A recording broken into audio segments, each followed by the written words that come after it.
అందరికీ వందనాలు. దేవుని నామానికి మహిమ కలుగును గాక. ఈరోజు మరలా దేవుడు వాక్యం పంచుకోవడానికి ఇచ్చిన అవకాశాన్ని బట్టి దేవుని నామానికి మహిమ కలుగును గాక. సో ఇవాళ నాకు ఇవ్వబడిన అంశం అయితే దైవిక వారసత్వం. మనం చూసినట్లయితే మనం మామూలుగా ఈ లోకంలో వారసత్వం చూస్తూనే ఉంటాం. వాళ్ళు ఆల్రెడీ చేస్తున్న దాన్ని, వాళ్ళ ఫ్యామిలీ మెంబర్స్ చేస్తున్న దాన్ని వాళ్ళకు తర్వాతి తరం కొనసాగించడం అని. వారసులు అంటే ఆల్రెడీ దానికి హక్కుదారుడు అని అర్థం. హక్కుగా దాన్ని తీసుకొని దాన్ని కొనసాగిస్తున్నవారనమాట. సో మరి సరే, ఈ లోక వారసత్వం ఓకే. మరి దైవిక వారసత్వం అంటే మేబీ పాస్టర్ గారు వాళ్ళ అబ్బాయి పాస్టర్ గారు వాళ్ళ సేవ కొనసాగించడము, లేకపోతే ఒక మినిస్ట్రీ వాళ్ళు తర్వాత వాళ్ళు దాన్ని కొనసాగించడము, మేబీ అది అయి ఉండొచ్చు అని అనుకోవచ్చు మనం. కాకపోతే అది కాదు. దేవుడు చెప్తున్నది ఏంటంటే, దైవిక వారసత్వం అనేది దేవుడు ఒక ఫ్యామిలీకో లేకపోతే ఒక మినిస్ట్రీ వాళ్ళకో పరిమితం చేసేలేదండి. ఆ దైవిక వారసత్వాన్ని దేవుడు తను నమ్ముకుని అంగీకరించి తను ప్రేమించిన ప్రతి ఒక్కరికి అనుగ్రహించినది. మరి అసలు ఈ దైవిక వారసత్వం అంటే ఏంటి? ఈ దైవిక వారసత్వంలో మనం ఏం పొందుకుంటామని చూసినట్లయితే, దేవుడు మనకి నిత్య రాజ్యమును మనకి వారసత్వంగా అనుగ్రహించాడు. ఆయన నిత్య రాజ్యమును, పైగా ఆయన ప్రేమను, అదేవిధంగా ఆయనకి సంబంధించిన చాలా వరకు విషయాల్లో ఆయన మనకి వారసత్వాన్ని ఇచ్చాడు. దేంట్లో? ఇంకా పరిశుద్ధతలో. నేను పరిశుద్ధుడై ఉన్న ప్రకారం మీరు పరిశుద్ధులుగా ఉండాలి. నేను ఎలా ప్రేమిస్తున్నానో మీరు అలా ప్రేమించాలి. నేను ఎలా క్షమిస్తున్నానో మీరు అలా క్షమించాలి. సో ఇట్లా ప్రతి దాంట్లో దేవుడు మనకి వారసత్వాన్ని అనుగ్రహిస్తూ వచ్చాడు. సరే, ఈ వారసత్వం చాలా గొప్పది. ఎందుకంటే మన నిత్యరాజ్యంలో బ్రతకటం కంటే మేలైనది ఏమైనా ఉందా మనిషికి? దేవునితో, మనల్ని సృష్టించిన దేవునితో సదాకాలము ఆయనతో బ్రతకటం కంటే మేలైన కార్యం ఇంకేమీ లేదు కదా మనిషి. సో ఇది సరే, ఈ దైవిక వారసత్వాన్ని ఎలా పొందుకోవాలి అని మనం చూసినట్లయితే, యాకోబు పత్రిక 2వ అధ్యాయము 5వ వచనంలో ఇలా ఉంది. యాకోబు పత్రిక 2వ అధ్యాయం 5వ వచనంలో ఏమని ఉందంటే, తను ప్రేమించు వారికి తాను వాగ్దానము చేసిన రాజ్యమునకు వారసులుగా ఉండుటకు దేవుడు ఏర్పరచుకొనలేదా? సో ఆయన్ని ప్రేమించే వారుగా ఎవరైతే ఉంటున్నారో వాళ్ళందరినీ దేవుడు ఆయన ఇవ్వాలనుకున్న నిత్యరాజ్య వారసత్వాన్ని, కానీ ఈ వారసత్వాన్ని అనుగ్రహించాడు. అదేవిధంగా మనం చూసినట్లయితే రోమాపత్రిక 8వ అధ్యాయము 17వ వచనంలో ఇలా ఉంది. మనము పిల్లలమైతే వారసులము, అనగా దేవుని వారసులము, క్రీస్తుతో కూడా మహిమ పొందుటకు ఆయనతో శ్రమపడిన ఎడల క్రీస్తుతోడి వారసులము. తో దేవుడు ఇక్కడ ఏమని చెప్తున్నాడు? ఎవరైతే నా పిల్లలై ఉంటున్నారో వాళ్ళందరూ వారసులే. సో మనం దేవుని పిల్లల్లాగా ఉండాలి.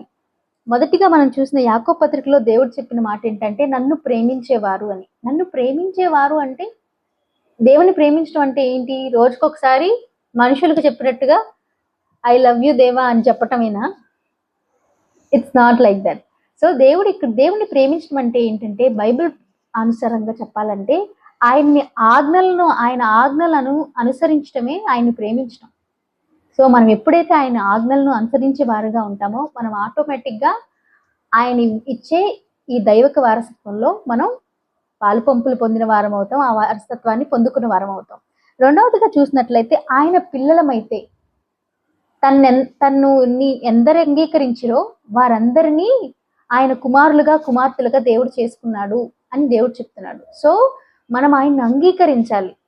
నిజంగానే నేను ఈ పాపములు చేశాను, నా కోసం ఆయన ఈ లోకానికి వచ్చాడు, నా కోసం చనిపోయాడు, ఆయన రక్తము ద్వారా నాకు పాపక్షమాపణ కలిగింది, ఆయన ద్వారానే నేను పరలోక రాజ్యంలోకి అడుగు పెడతాను అని ఆయన్ని అంగీకరించిన వాళ్ళు ఎవరైతే ఉన్నారో వాళ్ళందరూ కూడా ఈ వారసత్వానికి హక్కుదారు. అంటే ఈ వారసత్వం పొందుకోవటానికి వాళ్ళకి అర్హత ఉందన్నమాట. సో మనం మూడవదిగా చూసినట్లయితే, అబ్రహాం విషయంలో కూడా ఒక మాట ఉంటుంది. రోమాపత్రిక 4వ అధ్యాయం 13వ వచనంలో ఇలా ఉంటుంది.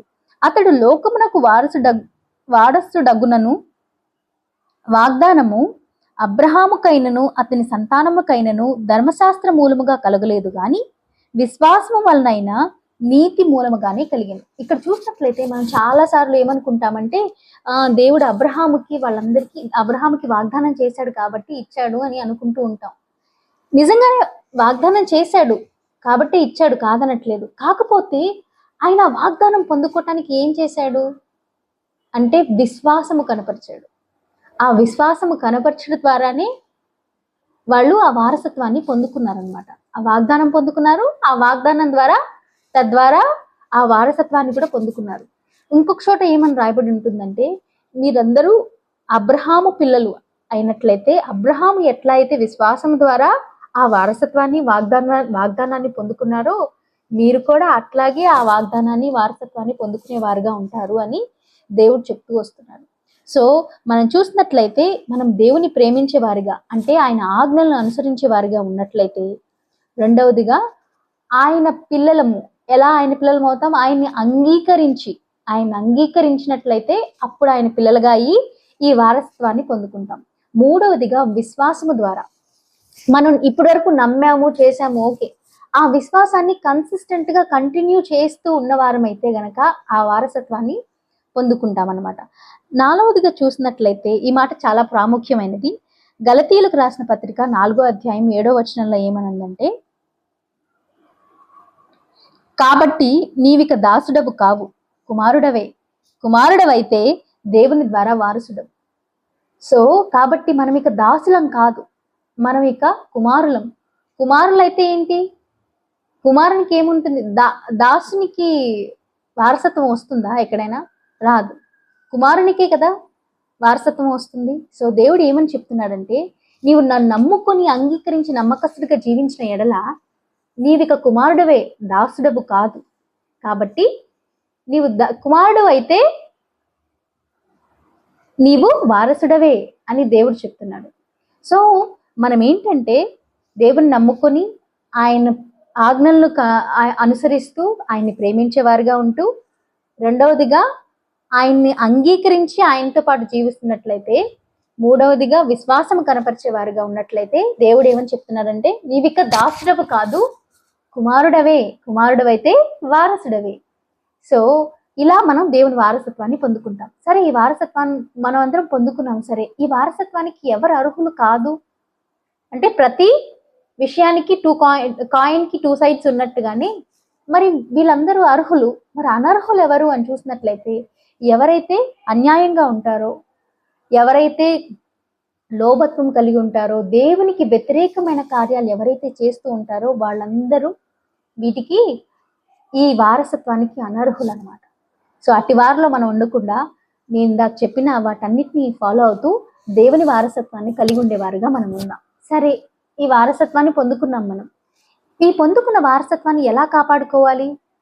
అదేంటి వారసత్వం అంటున్నారు కదా, మళ్ళీ నేను కాపాడుకోవటం ఏంటి సపరేట్గా? లేకపోతే నేను దాన్ని గెలుచుకోవటం ఏంటి? నేను ఎందుకు కాపాడుకోవాలి? వారసత్వం అంటే ఏంటి? డైరెక్ట్గా నాకు వచ్చేయాలి కదా. ఇప్పుడు తండ్రి ఆస్తిని కుమారుడు స్వంతం చేసుకోవటానికి తను ఏమైనా కష్టపడాలా? అంటే వాళ్ళు కష్టపడి వాళ్ళు గొప్పవాళ్ళు అయ్యి దాన్ని తీసుకోవటం ఓకే, తను స్వయం కృషి చేస్తూ వాళ్ళ నుంచి తీసుకోవడం ఓకే. బట్ కాకపోతే ఏంటంటే, యూజువల్ ప్రాసెస్ ఏంటి? తండ్రి నుంచి ఆటోమేటిక్గా అది ట్రాన్స్ఫర్ అయిపోతుంది కదా. మరి ఈ వారసత్వం అలా రాదా అని మనం ఆలోచించినట్లయితే అలా రాదు. ఈ వారసత్వానికి మనం కొంచెం శ్రమ పడాల్సిందే. సో మనం నార్మల్గా చూస్తే కూడా ఏంటంటే, ఈ లోక వారసత్వానికి కూడా చాలా కాంపిటీషన్ ఉంది. మనం చూసినట్లయితే కొన్ని లూకా స్వార్థలో అనుకుంటాను, సారీ. సో లూకా స్వార్థలో కూడా ఒక ఎగ్జాంపుల్ రాసి ఉంటుంది. ఏంటంటే, ఆ పని వాళ్ళు వాళ్ళ వారసుడిగా ఉన్న కుమారుడిని కూడా ఇతన్ని చంపేసేసినట్లయితే ఈ ఆస్తి అంతా మనకు వచ్చేస్తుంది కదా అని చెప్పి వాళ్ళు అనుకుని ఆ కుమారుడిని చంపటానికి వెళ్తారు. సో అక్కడ ఏంటి, ఎక్కడైతే ఈ లోకపరంగా చూస్తే కూడా మనం ఏంటంటే, మనం లోకపరంగా కూడా చాలా కేసెస్ వింటూ ఉంటాం. ఏమని, అన్నకు ఒక్కగానొక్క కొడుకు ఉన్నాడు, వీడు లేకపోతే ఆస్తి అంతా మిగతా వాళ్ళందరికీ వచ్చేస్తుంది, లేకపోతే మా కొంతమంది హెల్పర్స్ వాళ్ళందరూ కూడా కుట్ర పన్ని ఉన్న ఒక్క వారసుడు లేకపోతే గనక ఆస్తి అంతా మనకి చెందుతుంది, అట్లా చంపేసిన కేసెస్ మనం చాలా చూస్తాం. సో మనం తెలుసుకోవాల్సిన విషయం ఏంటంటే, ఇక్కడ ఎప్పుడైనా సరే వారసుడికి ఎప్పుడు శ్రమ ఉంటుంది, దాసులకి ఎప్పుడు శ్రమ ఉండదు. అదేంటి ఇప్పుడు ఈ కాంటెక్స్ట్ ఎందుకు వచ్చింది? మళ్ళీ దాసుడు కుమారుడు అని చూసినట్లయితే, మనం ఎప్పటి వరకు దేవుణ్ణి అంగీకరించి నమ్మకస్తులుగా ఇందాక నేను చెప్పిన పాయింట్స్ అన్ని చేస్తూ ఉంటేనే, ఇవన్నీ చేస్తూ కంటిన్యూషన్ చేస్తూ ఉంటేనే మనం దాసుల నుంచి కుమారులుగా మార్చబడతాం.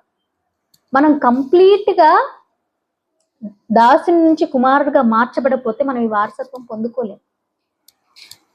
సో ఎక్కడైనా మనం మామూలుగా చూసాం కదా, ఇందాక చెప్పుకున్నట్టుగానే కుమారుడినే అటాక్ చేస్తారు కానీ ఎవరైనా దాసుని అటాక్ చేయరు. సో అపవాది కూడా అంతే. మనకే లోకపరంగా మనకే ఇన్ని తెలివితేటలు ఉన్నాయంటే సాతానికి ఇంకా తెలివితేటలు ఉంటాయి కదా. సాతాన్ని తక్కువ అంచనా వేయటానికి లేదు. సో మీరు దాసుల పొజిషన్లోనే ఉన్నారనుకోండి, ఇంకా అంతగా దేవునిలో బలపడకుండా అంత నమ్మకస్తులుగా ఉండకుండా ఉన్నారనుకోండి, మిమ్మల్ని లైట్ తీసుకుంటాడు. ఎందుకంటే మీరు ఎటు పరలోక రాజ్యానికి వెళ్ళరు. వీళ్ళ మీద అనవసరంగా నా టైం ఇన్వెస్ట్ చేయడం ఎందుకు? నా కాన్సన్ట్రేషన్ అంతా ఎవరి మీద ఉంది? ఎవరైతే వారసత్వానికి పొందుకోవటానికి వీలుగా అర్హులుగా ఉన్న కుమారులు ఉన్నారో వాళ్ళ మీదే నా కాన్సన్ట్రేషన్ ఉంది. ఈ దాసులతో నాకు అవసరం లేదు అన్నట్లుగా వాడు మన దాసులుగా ఉన్న ఎవరిని పట్టించుకోడు అపవాది కూడా. సో మనకి ఎవరికైనా శ్రమలు కలుగుతున్నా ఒక్కొక్కసారి దేవుడంట, మా డాడీ ఎప్పుడో ఒక మాట చెప్తూ ఉండేవాళ్ళు, ఏంటంటే దేవుడంట ఒక్కొక్కసారి పక్షి గూడుని రేపినట్టుగా మన జీవితాలను కూడా అలా రేపుతాడంట.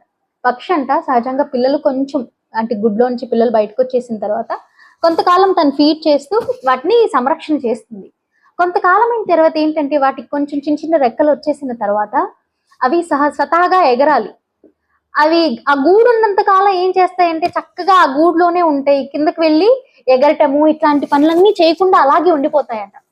సో ఎప్పుడైతే ఆ తల్లి గూడు ఇది గమనిస్తుందో ఆ తల్లి పక్షి ఆ గూడు ఏదైతే తను కట్టిందో పిల్లల్ని పెట్టడానికి ముందు దాన్ని రేపేస్తుందంట ఆ గూడుని.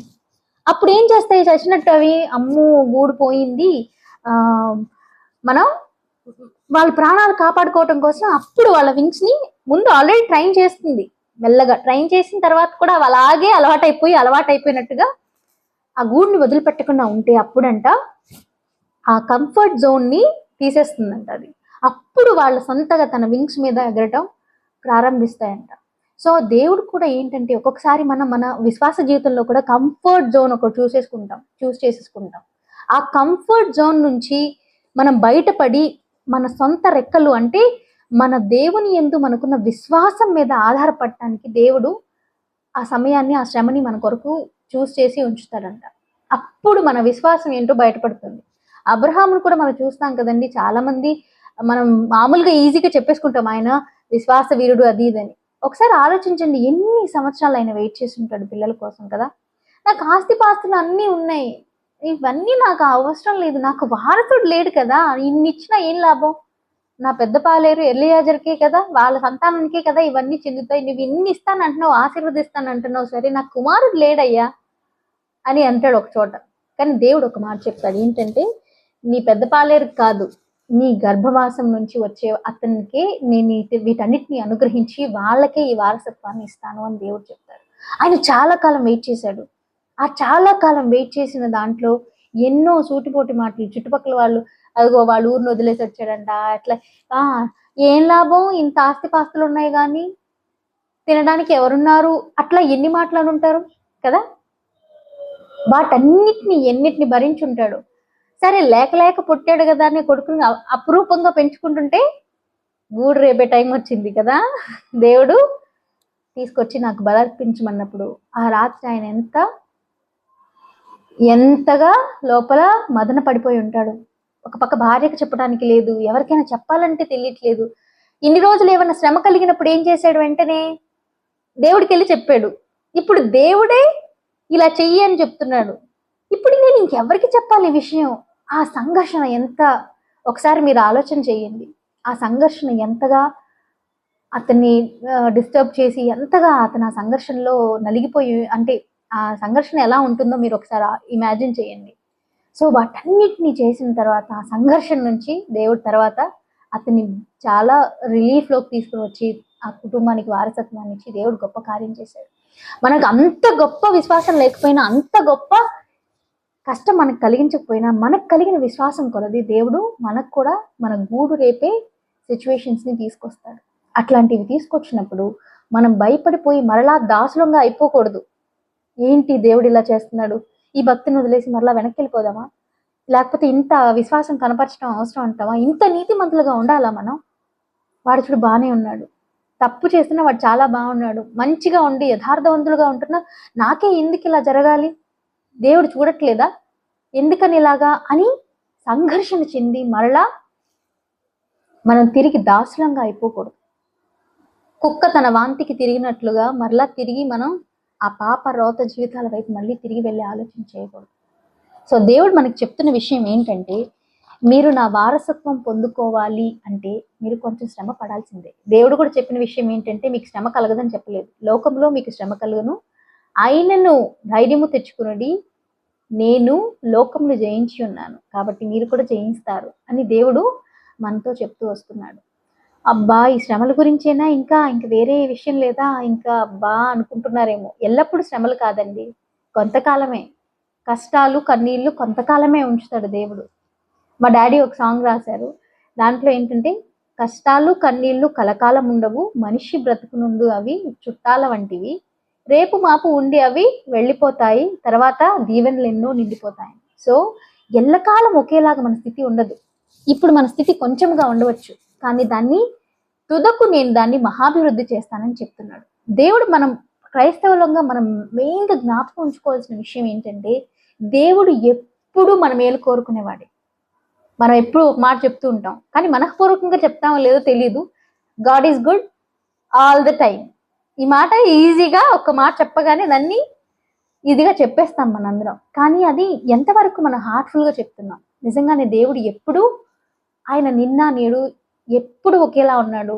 మన పట్ల ఆయన ప్రేమ కూడా ఎప్పుడూ మార్పు లేదు. ప్రేమలో కూడా మనమే రకరకాల ఆలోచనలు చేసి దేవుని మీద అనుమానం పెట్టుకొని దేవుని యందు విశ్వాసం చూపించకుండా చాలాసార్లు అటు ఇటు వెళ్ళిపోతూ ఉన్నాం. కానీ అటు ఇటు వెళ్ళిపోతున్నా సరే దేవుడు మనల్ని విడిచిపెట్టలేదు. యేసన్న గారు కూడా ఒక సాంగ్ రాస్తూ వచ్చారు, ఏంటంటే, నేను ఎన్నిసార్లు తప్పిపోతున్నా సరే సారె మీద నుంచి ఆ మట్టి ముద్దను తీసి పారేయలేదు, మళ్ళీ మళ్ళీ ఆ సారె మీద మళ్ళీ మళ్ళీ తిప్పుతూ ఆ మట్టిలో ఎక్కడైనా రాళ్ళు ఉంటే వాటిని తీసి పారేసి మళ్ళీ నీట్గా ఒక కొండను చేయడానికి నువ్వు మళ్ళీ మళ్ళీ నన్ను విసిరి పారేయలేదు ప్రభువా అని. అలాగే దేవుడు కూడా మనల్ని విసిరి పారేసేవాడు కాదండి. మనలో చిన్నప్పున్న తప్పులు ఉండొచ్చు, చిన్నప్పున్న రాళ్ళు మౌలు చేయడానికి, ఆ కుండని మౌలు చేయడానికి వీలు లేకుండా ఉన్న పరిస్థితులు ఉండొచ్చు, కానీ వాటన్నిటిని తీసి పారవేస్తూ దేవుడు మరలని ఆ సారె మీదే ఉంచుతూ తిప్పుతూ మనల్ని ఇంకా నడిపిస్తూ వస్తున్నాడు. సో ఆయన కనికరాన్ని గుర్తిద్దాం. సో దేవుడు మనతో ఎప్పుడు చెప్పాలనుకుంటున్న మాట ఏంటంటే, 1 పేతురు 3:9 ఏంటంటే, ఆశీర్వాదమునకు వారసులవుటకు మీరు పిలువబడితిరి గనుక కీడుకు ప్రతి కీడు చేయదు. ఓకే, ఈ మాట అంతా ఓకే. ఆశీర్వాదమునకు వారసులవుటాకే మిమ్మల్ని నేను పిలిచాను. సో ఎల్లప్పుడూ దీనంగా, ఎల్లప్పుడూ ఏదో పోగొట్టుకున్నట్టుగానో, లేకపోతే ఎల్లప్పుడూ నష్టాల్లోనే మిమ్మల్ని ఉంచుతాను అనుకోవద్దు. నేను మిమ్మల్ని పిలిచిందే ఆశీర్వదించి మిమ్మల్ని గొప్పవారుగా చేయడానికి. ఏదో పరలోక రాజ్యంలోనే మిమ్మల్ని హ్యాపీగా చూడాలనేది దేవుని ఉద్దేశం కాదు. ఈ లోకంలో కూడా మిమ్మల్ని హ్యాపీగా చూడాలన్నదే దేవుని ఉద్దేశం. మీరు నమ్మని ఎడల పరలోక రాజ్యము మీ మధ్యనే ఉన్నది అని దేవుడు ఎందుకు చెప్పాడు? కేవలం మనం ఆరాధన చేస్తున్నప్పుడే పరలోక రాజ్యం మన మధ్యలో ఉంటుందని కాదు. మన హృదయాల్లో, మన కుటుంబాల్లో, మన జీవితాల్లో శాంతిని, సమాధానాన్ని ప్రజ్వలింప చేస్తూ, అదేవిధంగా మనల్ని ఆర్థికంగా, ఆధ్యాత్మికంగా, ఆరోగ్యపరంగా అన్ని విధాలా ఆశీర్వదించాలన్నదే దేవుని ఆశయం. అదే దేవుడు చెప్తుంది కూడా, దేవుడు కోరుకుంటుంది కూడా అదే. కానీ మనుషులుగా మనం అనేక మార్లు దేవుని అడగకయే పొందుకోవట్లేదు. యోహాను సువార్తలో అనుకుంటాను ఒక మాట ఉంటుంది, ఏంటంటే, మీరు అనేక మార్లు మీరు అడగకయే పొందుకోవట్లేదు. కొన్ని నన్ను అడగట్లేదు, మీరు అడగకుండా ఉంటే ఎట్లాగా? కొన్ని నేను అడగకుండానే ఇస్తున్నాను. మనం చాలా వరకు అడగకుండానే దేవుడు మనల్ని ప్రొటెక్ట్ చేస్తూనే ఉంటున్నాడు. సో అడగకే మీరు పొందుకోవట్లేదు. అడగండి, నన్ను మిమ్మల్ని ఆశీర్వదించడానికి నేను పిలిచాను, అడగండి, ఇచ్చి నన్ను శోధించిన ఎడల నేను మిమ్మల్ని దీవిస్తానని దేవుడు చెప్తున్నాడు. సో మనం వాటన్ని దేవుడికి ఇవ్వాల్సిన వాటిని, సమయాన్ని, సొమ్మును, సామర్థ్యాన్ని ఇస్తూనే మనం దేవుని సన్నిధిలో అడుగుతూ ఉండాలి. అప్పుడు దేవుడు మనకి దయచేస్తాడు. సో ఇక్కడ ఒక బోనస్ పాయింట్ ఉంది, ఏంటంటే తీతుకు రాసిన పత్రిక 3:7 ఒక మాట ఉంటుంది, ఏంటంటే,